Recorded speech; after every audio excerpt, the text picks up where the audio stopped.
Okay, so today we're going to talk about Pythagoras' theorem, and what we're going to do is we're actually going to work a particular problem. So this is a problem we're looking at. We have a right angle triangle, and you should be able to see that right here is a right angle, okay? We should be able to see that, which means that where the 15 is, right over here, that's where our hypotenuse is, okay? We don't want to make that mistake. Right here, we have the formula for Pythagoras' theorem.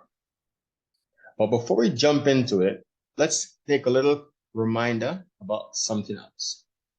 So if I have, for argument's sake, x plus 2 is equal to 10, and I'm trying to solve for x, what I want to do is I want to realize that right here, this 2 is in my way.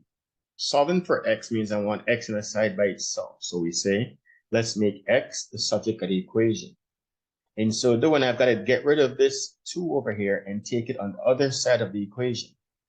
This is called transposing. So we're going to transpose that. And when we do so, whatever sign it has on the original side, in this case, the left-hand side, it's positive. So when we take it over, it's going to become negative. So what I'll have then is x is equal to 10 minus 2. So then x is equal to 8, and we have solved this. So I want you to remember this right here. This is called transposing, okay? All right? So why is that important? We'll see very shortly. So in this particular problem, Pythagoras' theorem says c squared is equal to a squared plus b squared. So let's take a look at what we have. We know that the hypotenuse is 15, so this must be c. In this formula, c always represents the hypotenuse. A and b could be any of the other two sides, but we cannot arbitrarily choose c. C will always be the hypotenuse. The hypotenuse is always the longest side of the right angle triangle. Another way to remember the hypotenuse is to know that it's facing the right angle. Right here is the right angle, okay? So it's the side that's opposite the right angle. Some people say it's facing it, okay? So what I know then is that C is 15 cm. And I could choose A and B to be any of the other two values, okay? So I could say A is 9 cm, and B therefore then would be X, which is then what I'm solving for, all right? So let's get to it. So we're saying then, let A be 9 cm, let B be what we're looking for, which is X, and C then is 15 cm. Okay, so then we want to take a look at the formula, right? So c squared is equal to a squared plus b squared. But in this case, we're looking for, what are we looking for, guys? We are looking for b. So I want to make b the subject of the equation. So if I rearrange this equation, what I have to do then is get rid of the a squared. I'm going to transpose that. Take this a squared and take it over here. See that?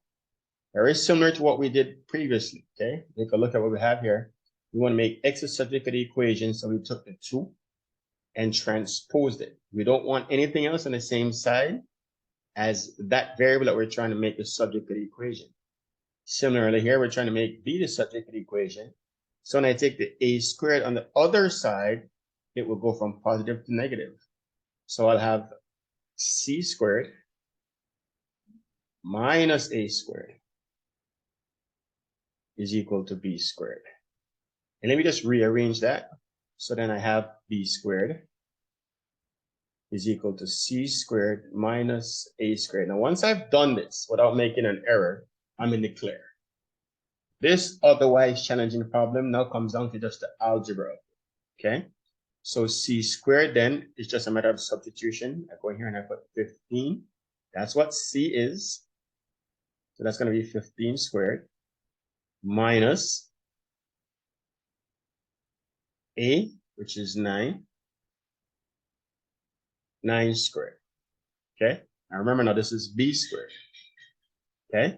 So from here, you just go ahead and perform the math. So this is 225 minus 81.